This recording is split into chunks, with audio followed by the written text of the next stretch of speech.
Olá, seja muito bem-vindo, muito bem-vinda ao Pode Sim, Afrodite. E hoje eu tô aqui com a Daniela Barbosa. Ela mora em Amsterdã, ela é brasileira, faz 1 ano e meio, 1 ano e 2 meses, desculpa, que ela tá em Amsterdã. Ela veio bater o papo aqui com a gente para falar sobre saúde. Antes da gente começar nosso papo, eu gostaria de dizer que a saúde que a Daniela vai falar é sobre a perspectiva dela na Holanda, o que ela viveu e o comentário que eu for fazer aqui é sobre a minha perspectiva do que eu já vivi aqui ou nos outros lugares que eu passei. Cada um tem uma história e é isso que eu quero deixar claro antes da gente começar o papo. Oi, Daniela, tudo bem? Olá, tudo bem? Muito obrigada pelo convite. Eu que Acho que agradeço. é sempre muito gostoso contar um pouco do que a gente vive, já que quando a gente sai da nossa cidade, do nosso país, parece que cada experiência tem uma dose extra de emoção ali. Então, a, o papo que a gente vai seguir, assim, vai ser com muita emoção, eu recém-chegada em Amsterdã e fazendo tantos corres. E eu que te agradeço. A Daniela já participou de um outro podcast que eu tinha com duas amigas, que era o Fora da Casinha. Quem quiser escutar, a Daniela também está lá, mas para rir. Mas hoje nós vamos falar sobre saúde. Daniela, antes da gente chegar na Holanda, eu queria que você falasse um pouquinho de como que você via a saúde no Brasil. Da onde você vem lá no Brasil? Vamos voltar um pouquinho. Eu sou filha de 2 mineiros que nos anos 60, mais ou menos, migraram para São Paulo, no na busca do sonho, né, de trabalhar, indústria e tudo mais. Família clássica, meu pai metalúrgico, minha mãe costureira, dona de casa, e a gente foi morar eles foram morar na periferia de São Paulo. E aí é extremo da zona sul, próximo ali à região do Grajaú. Da minha memória dessa infância de periferia é uma coisa muito doida, assim, né, porque eu lembro, por exemplo, com 5 anos mais ou menos, eu tenho uma irmã mais velha, 5 anos mais velha que eu, 6 anos, e a minha primeira memória, assim, da minha primeira casa, a gente morava no final de uma rua sem saída e depois nessa rua sem saída tinha uma favela. E a gente precisou mudar porque os moradores ali daquela ocupação estavam assaltando as casas vizinhas e uma das casas que tinha sido assaltada foi a nossa. Então, né, falar de periferia é falar de você estar vivendo constantemente com insegurança, com questões relacionadas a drogas. Eu, Daniela, me considero, assim, quando eu vejo muito esse passado, eu falo, poxa, sou muito fora da curva, fico muito feliz por ter sido uma fora da curva, porque passei a adolescência sem engravidar e, né, tipo, era uma questão muito importante isso. Várias amigas tiveram mudanças ali nos seus planos de vida por conta de uma gravidez não planejada. Tive muitos amigos que morreram por conta de violência, por conta de drogas.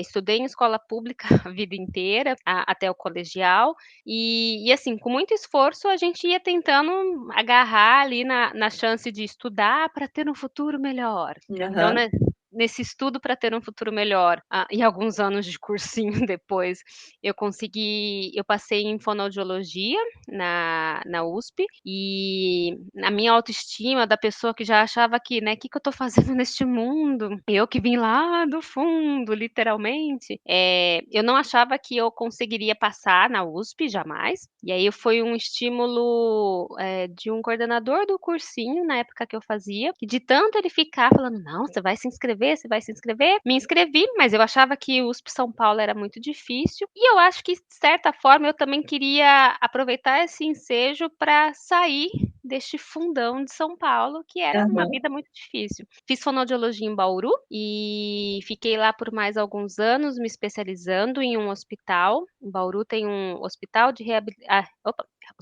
reabilitação de anomalias craniofaciais, que cuida de pessoas que nascem com malformações na face. A mais comum, a fissura labiopalatina. E lá na USP, lá no centrinho, nesse hospital, tem um pilar muito, muito grande que é o atendimento humanizado. Então, eu sou a pessoa que, desde criança, não tive muitos recursos. Quando eu tive mais recursos, cognitivos, né, quando eu tinha, assim, já muita coisa a oferecer, eu senti uma necessidade muito grande de oferecer isso às outras pessoas. Então, a minha busca durante o meu trabalho como fonoaudióloga, seja lá no hospital, durante o período de formação ou depois nas ONGs que eu participei, era muito de oferecer um atendimento de qualidade, porque eu tinha estudado muito aquilo, e com muita humanização, assim. Então não é só uma criança que não come. Eu estou cuidando do prazer que é se alimentar, do vínculo que é de uma mãe com uma criança durante esse processo. Então, o atendimento humanizado para mim faz muito sentido quando eu estou trabalhando. E eu acho que era um tanto disso que eu buscava quando eu me vi paciente. E me fala uma coisa, lá no Brasil, na periferia de São Paulo, você não tinha acesso a convênio médico, ou tinha? Lá, alguns serviços a gente fazia pelo postinho de saúde, pela UBS, mas a conta nunca fecha muito, né? Assim, eu acho que um comparativo, pensando já em Holanda e São Paulo, São Paulo tem muita gente para pouco serviço, para pouco posto de saúde, para pouco profissional. Então, até mesmo para uma vacina, do calendário de vacina da criança, eu me lembro da gente ficar horas na fila, porque tinha muita gente para pouca vacina, pouco enfermeiro. A gente teve acessos a convênio médico, um convênio simples, sempre vinculado à metalúrgica do meu pai. Então, o trabalho ali do meu pai era super importante, tanto pelo o salário, mas pelos benefícios que ele conseguia para a família. E eu vou te falar que eu acho que é tipo dois benefícios. Um era o plano de saúde e o outro era cesta de Natal de final de ano, e os brinquedos de Natal de final de ano que a gente recebia era graças ao Papai Noel da Metalúrgica. Ah, que interessante isso. Mas você falando que essa questão, né, do trabalho está vinculado muito à saúde, ao convênio saúde, eu acho que é a pura verdade, né? Eu vejo aqui na França, lá no Brasil também, a gente, no meu núcleo familiar, da onde eu venho, a saúde ali para a gente era muito importante, assim. Falava assim, olha, esse aqui a gente tem que ficar, porque olha o plano das crianças, eu lembro que falava, o plano das crianças, porque tem um hospital aqui perto, é só pegar as crianças e levar. E eu sempre fui muito, sempre dei muito trabalho em questão de ficar doente, assim, eu sempre fui a mais doentinha não doente, mas a que dava mais trabalho, tinha mais problema enfim. E eu também lembro de ir muito em postinho, pegar muita fila em posto de saúde para tomar vacina. E o plano de saúde é muito caro. E quando eu lembro quando meu pai, ele foi demitido uma vez, depois foi readmitido, enfim, mas eu lembro que ele tinha uma gratidão muito grande pela empresa que tinha demitido ele, porque a empresa tinha deixado a gente o convênio ali vinculado ainda, né, disponibilizando, acho que por mais 6 meses. Então, é muito doido, assim, né, porque a saúde dependia desse vínculo. E depois vida adulta, quando, né, a gente sai de casa, eu sou profissional autônoma desde sempre. Um pequeno período eu trabalhei num hospital, que eu acho que também é interessante, mas quando eu precisei pagar o meu plano de saúde, eu acho que aí eu falei: "Poxa vida, né, gostaria muito de ter um emprego". Eu lembro que quando eu trabalhava no Brasil também, e eu era solteira no Brasil, eu lembro que eu falava assim, né, nos anúncios. Benefícios, plano de saúde era o que eu mais buscava. Sim. Plano de saúde, vale refeição, eu também adorava, vale refeição. Então, quando eu trabalhei no hospital, eu trabalhei no Hospital das Clínicas, da USP, em São Paulo, mas é uma situação à parte, assim, né? Eu não lembro se a gente tinha acesso à saúde por lá. Acredito que não, senão eu teria até lembrado, assim, mas a gente conseguia, assim, vacinas, até por ser profissional da saúde, fazia sentido tá imunizado, mas do mais, assim, era de novo aquela visão do muita gente para pouco serviço. Então, nossa, eu lembro que eu trabalhava absurdamente, aquelas que estava sempre perigando a ter uma infecção urinária porque não dava tempo de ir ao banheiro. Então, o serviço de saúde sempre muito sobrecarregado para todo mundo.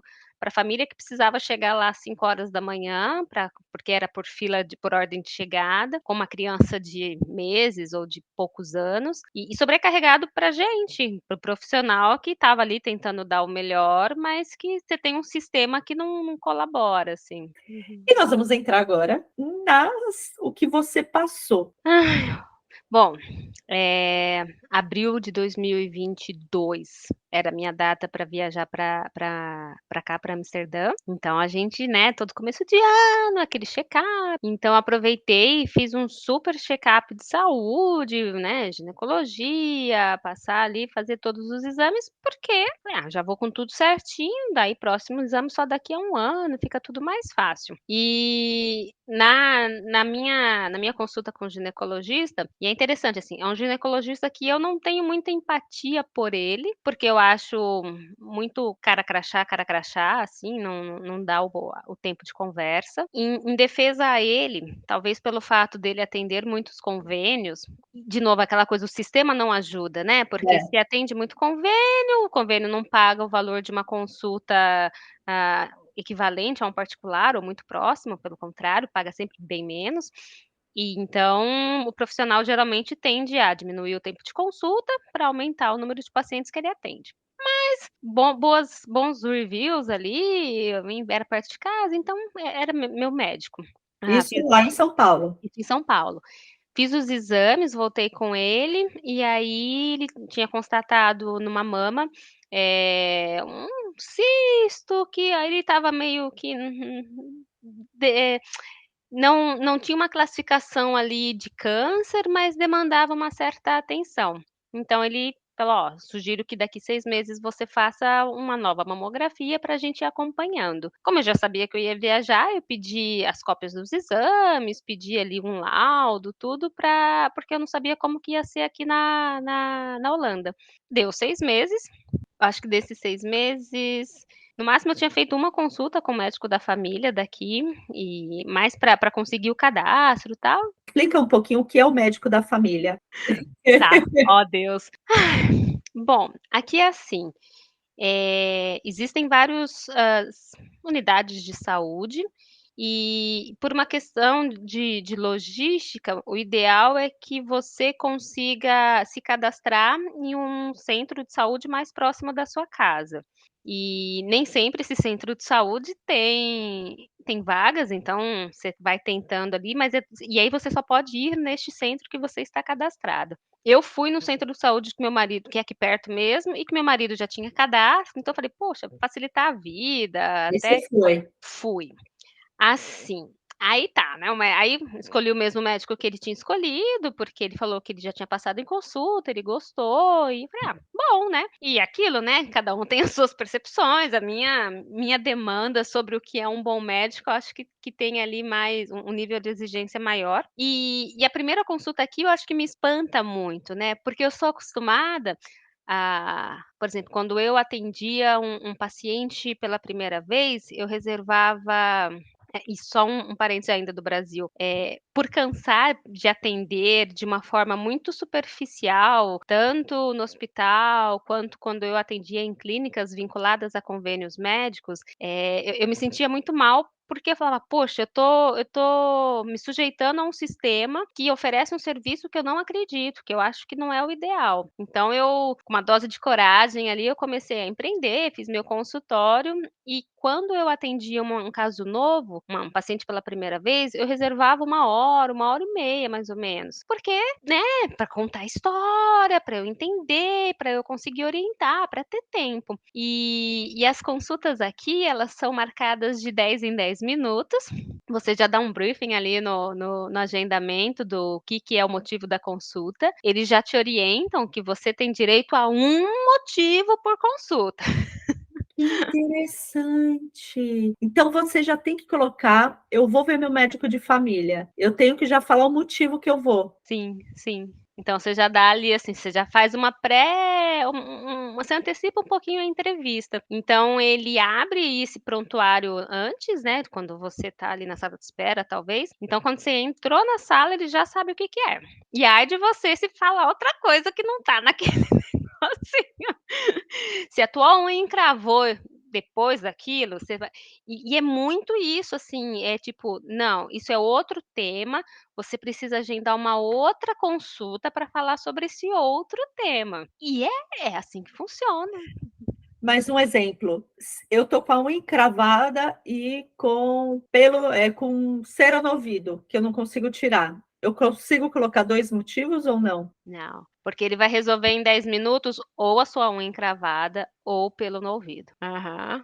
É meio nessa teoria, assim, 10 minutos, eles sabem que é pouco tempo, por isso que eles falam: "Ó, é pouco tempo, um motivo". Até porque senão eles vão atrasar e tudo mais, atrasar os 10 minutos dos outros Eu sei que é pacientes. uma pergunta idiota, tá, mas eu vou fazer mesmo assim. Eu posso agendar uma consulta junto com a outra, tipo, 10 minutos aqui, eu trato minha cera do ouvido, aí às 3 da tarde, 3h10, eu marco outra consulta para tratar minha unha encravada. Pode ou não? É Se eu uma vez por dia. Não, não, pode. Se eu não me engano, eu acho que eles tinham 2. É que faz muito tempo que eu não vou no médico da família, tem Ainda bem.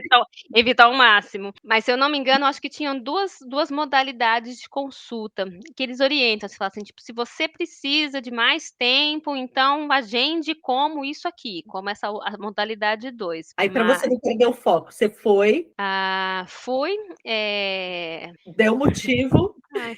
fui, dei motivo, levei as cópias de todos os exames, tal, que também é uma coisa muito interessante, porque, assim, Brasil é de praxe, né, você foi lá no laboratório, fez exame de imagem, você sai com o seu pacotão lá da imagem, meu pacotão viajou para cá, e aqui eu não tenho nenhuma imagem de todos os exames que eu fiz, é um parto para você conseguir pedir, você tem que pedir, enfim, é um outro processo, não é automático. Eu acho que uma das coisas que foi, assim, uma virada de chavinha, foi um tipo: "Se eu não pedir, eu não tenho. Se eu não pedir, ele não vai fazer". Então, hoje eu sou a pessoa que, assim, eu tô dando demanda para todo mundo do hospital quando eu chego, porque eu achava que eu ia sair com uma cópia e não. Mas enfim, eu levei os exames, aí o médico avaliou, é um médico generalista, né, então ele tem ali a especialidade dele, mas ele, enfim, trabalha com todas as outras. Ele fez a avaliação, palpou ali minha mama, tal, e aí o primeiro choque, ele virou e falou assim, falou: "É, realmente tem aqui um cisto, tô sentindo". Eu na minha cabeça, assim, pensando: "Duvido, isso daí tem 3 centímetros,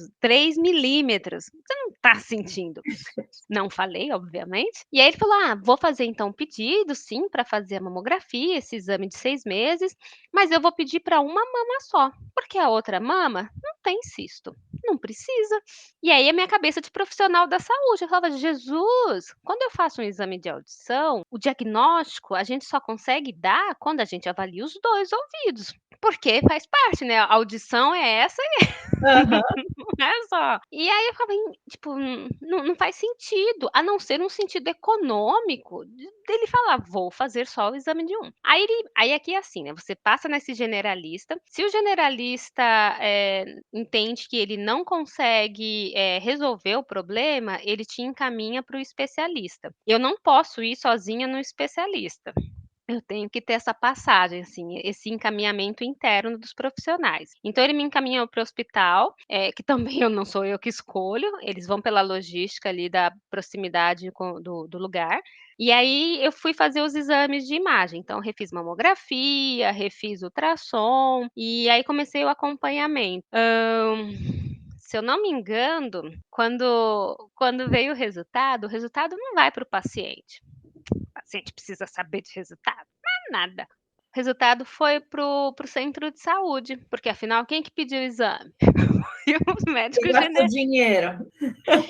e aí o médico generalista, ele viu o resultado, deu ali um cisto, e na classificação que os médicos daqui da Holanda fizeram, eles classificaram como um tipo de câncer, que requeria ali cuidados a mais, a não só o acompanhamento, mas eu fiquei sabendo disso com o recepcionista do centro de saúde me ligando para me avisar. Um detalhe importante, eu não domino o holandês e tô assim aos trancos e barrancos estudando o inglês, que graças a Deus aqui fala bastante também. Mas assim, você recebeu um diagnóstico, então eu ouvi assim, ó, ruídos, né, que eu não conseguia entender, câncer,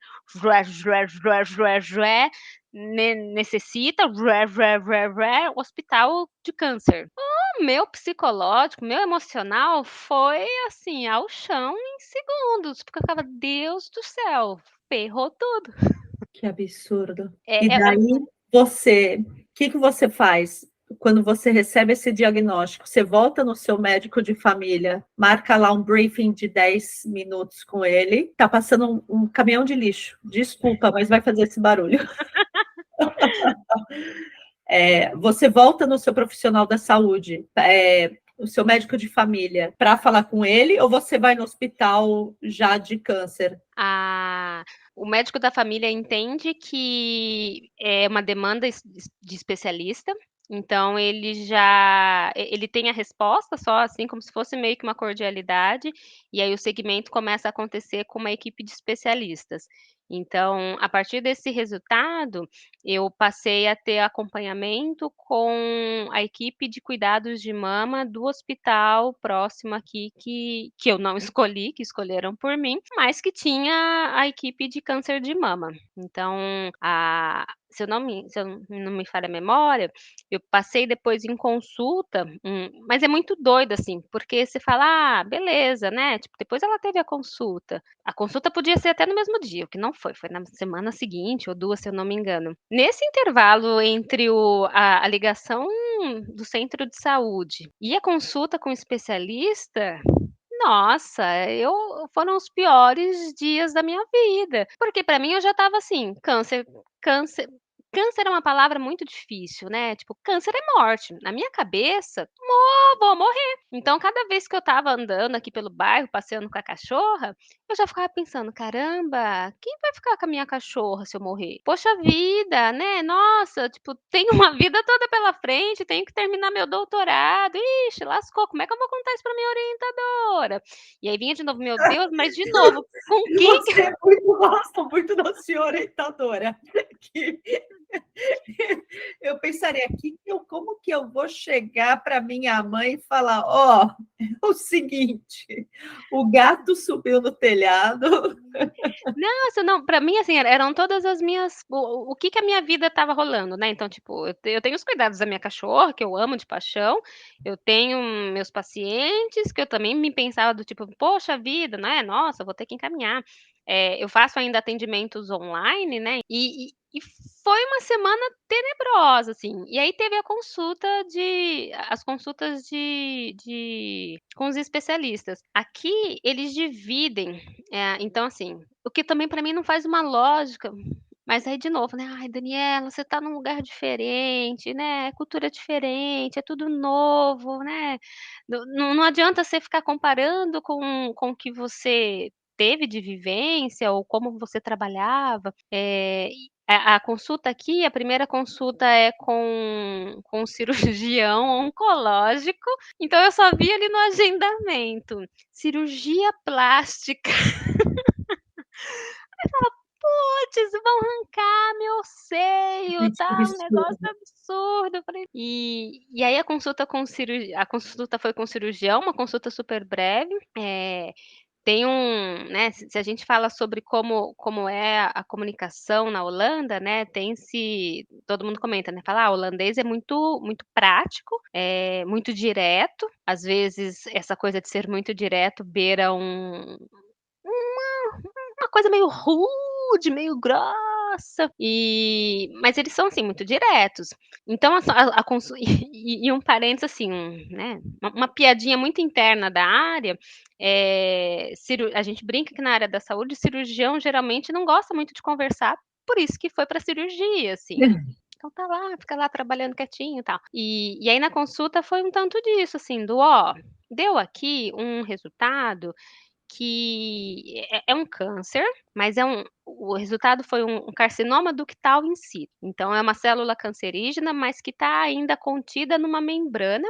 Então, ela tem um risco um pouco menor de se alastrar, assim, do que um carcinoma que não fosse desse tipo. E ele falou: é um câncer, a gente precisa fazer uma biópsia, e aí a gente vai ver como que a gente vai tratar.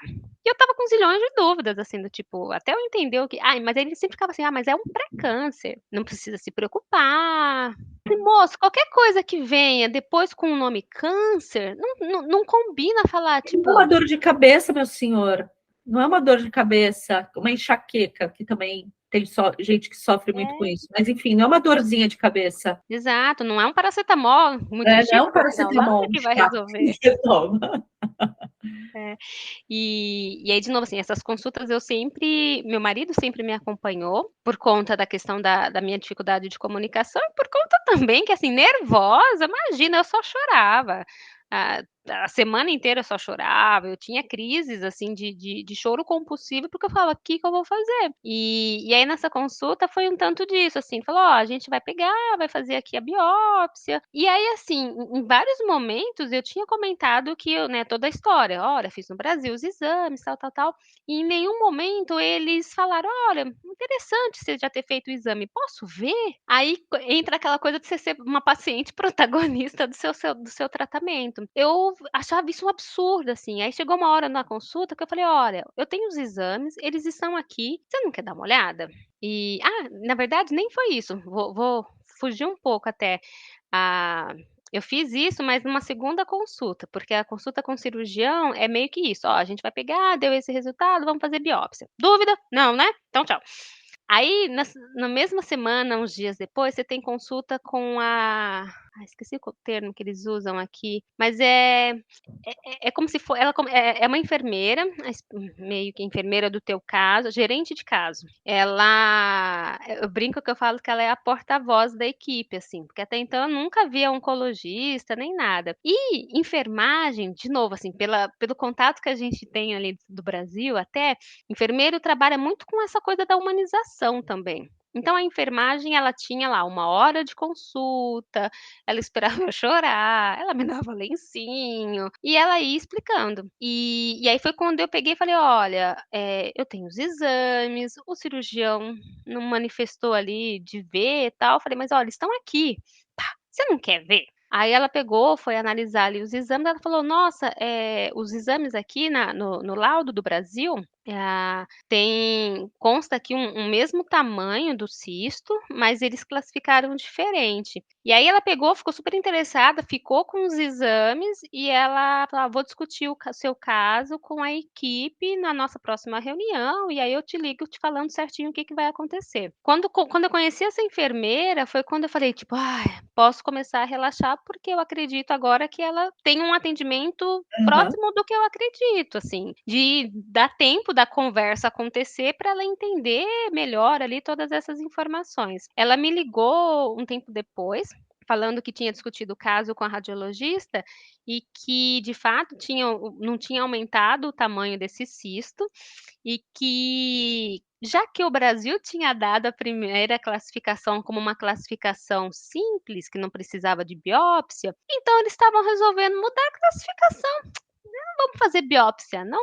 Aí ela vai uma consulta seguinte. Aí eu falei: "Olha, eu tô pirando, meu cabeção". É lógico, não tem como, gente, não tem como não pirar. Falei: A "Uma gente vez está falando de uma brasileira que está morando num outro país que não é dela, com um sistema de saúde totalmente diferente. Vamos falar, um sistema que não tem sentido nenhum. Eu acho que só se você nasce na Holanda que você consegue entender esse sistema de saúde, porque eu tenho algumas amigas aqui que já moraram na Holanda, eu já te falei até, e me falaram que dos países que elas moraram, que são mulheres que moraram em vários países, o pior sistema de saúde que elas passaram é da Holanda. É impressionante, não tem, é um sistema sem humanização nenhuma, sem humanização, desumanizado. É muito cara crachá, assim, tipo: "Ah, tem, não tem, faz, não faz". Eu sei que nessa daí eu falei: "Olha, uma vez cogitada a biópsia, eu quero fazer a biópsia, porque eu não vou conseguir ficar tranquila, virar a página, sabendo que talvez eu tenha aqui um câncer, papapá. Vamos fazer essa biópsia para ver se esse câncer é maligno ou não. E fora que meu corpo tá no meu seio. Era isso que eu acho que, assim, e aí vai muito dessa coisa da humanização. Um profissional da saúde, ele não precisa ter tido um caso de câncer para ele trabalhar com um zelo, uma atenção, assim, conseguir ter Claro. essa empatia. E eu via nitidamente que não tinha empatia por todo esse a mais além do câncer, assim, tipo, se eu estava chorando, tipo, desequilibrada.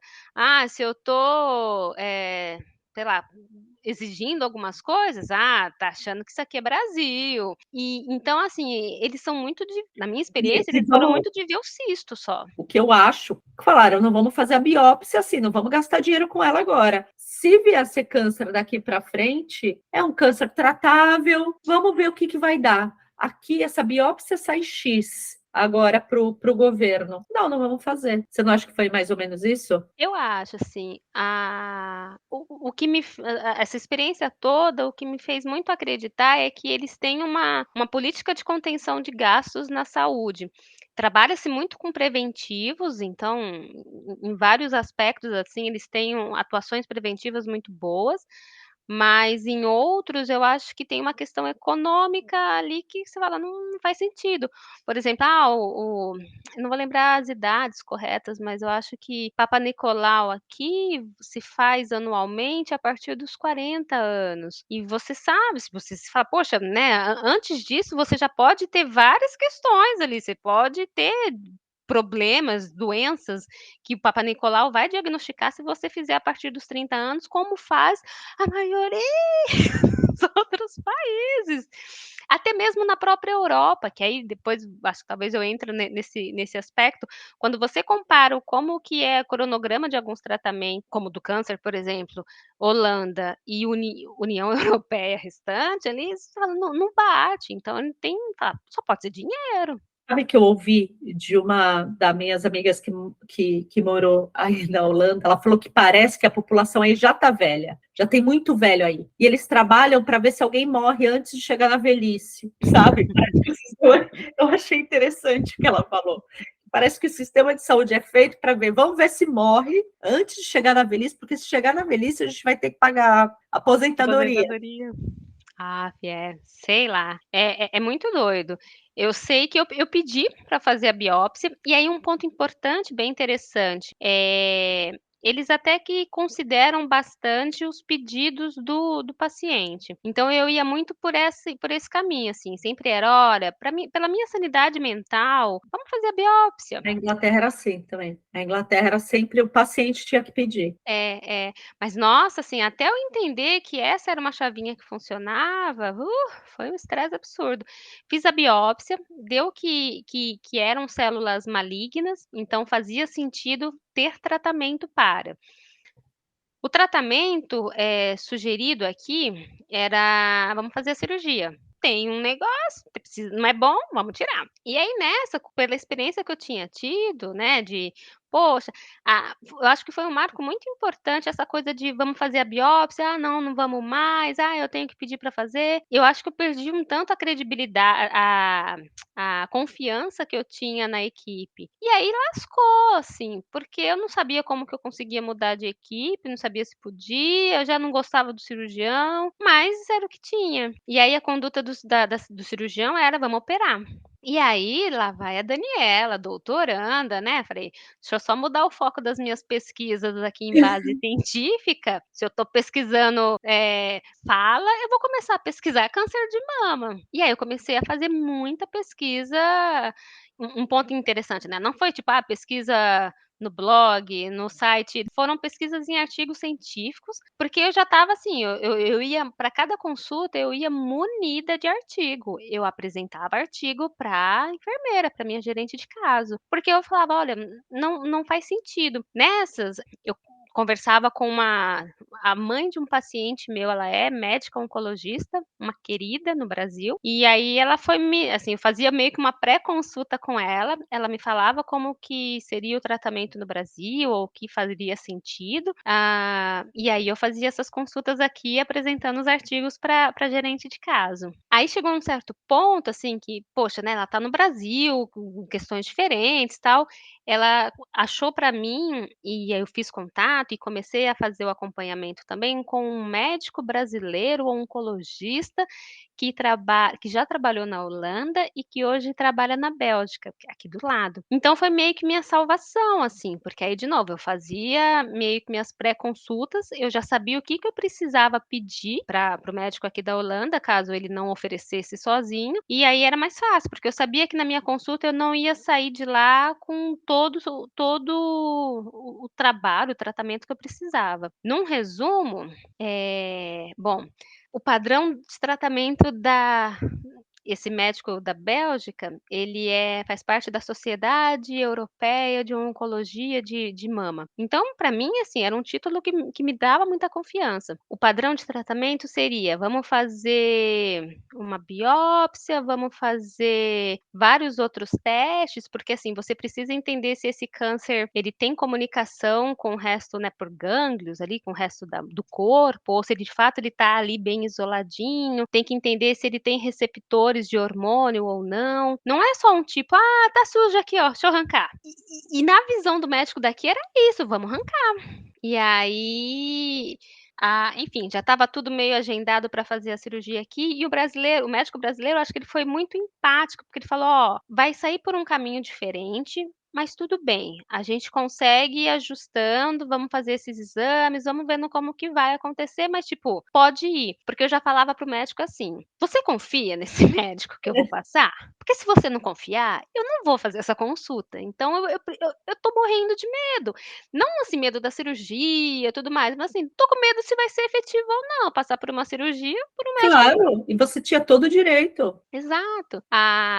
Ele fez a cirurgia, e aí foi minha primeira cirurgia, né? Eu nunca tinha passado por anestesia, nem nada. É muito doido, porque aí é assim, você vai passar, não, você vai fazer a cirurgia semana que vem. E aí na consulta com a gerente de casa, eu comentei, falei: olha, de fato, eu não gosto do cirurgião que me acompanha. Eu acho ele um grosso, eu acho que ele menospreza as minhas queixas. Eu não queria operar com ele. Não tem outro? Aí ela tinha uma outra cirurgiã da equipe, ela falou: não, a gente faz a mudança, tal. Eu falei: ai, ótimo, porque assim, eu acho que é mulher, talvez ela seja mais empática. Aí eu ia fazer a cirurgia com ela, no meio do caminho deu errado aí esse agendamento, me avisaram também por e-mail só. E aí eu perguntei, falei: não vai ter uma consulta com anestesista, né? Porque assim, do que eu trabalhei no hospital, assim. Isso é o normal, né?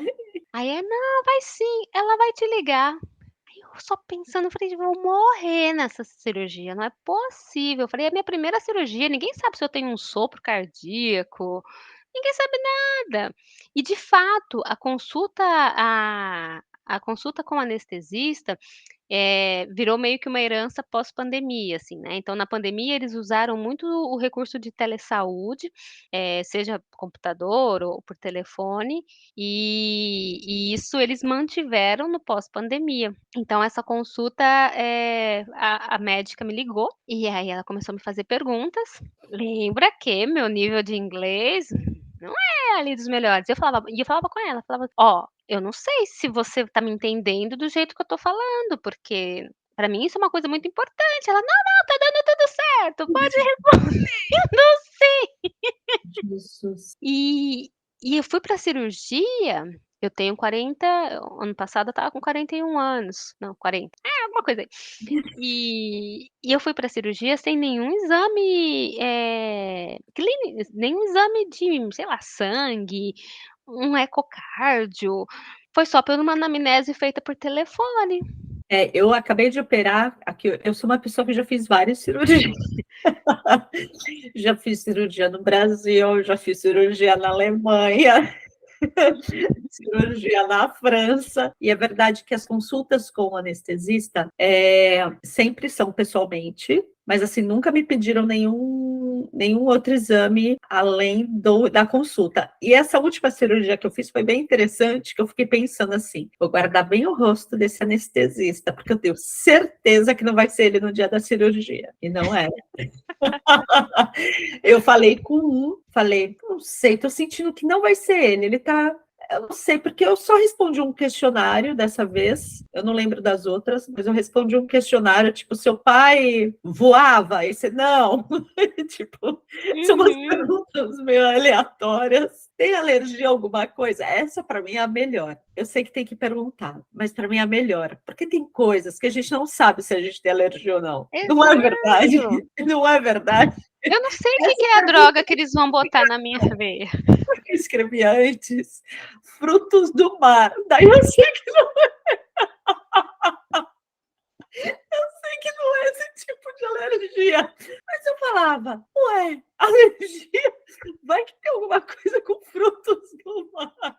Ops, a entrevista não acaba por aqui. A Daniela ainda vai passar por mais um calvário, que é a cirurgia, o pós-cirúrgico. Então a gente resolveu dividir essa entrevista em duas partes. Se inscreva aqui no canal, ativa o sininho, que assim que a segunda parte estiver no ar, você vai receber. Obrigada!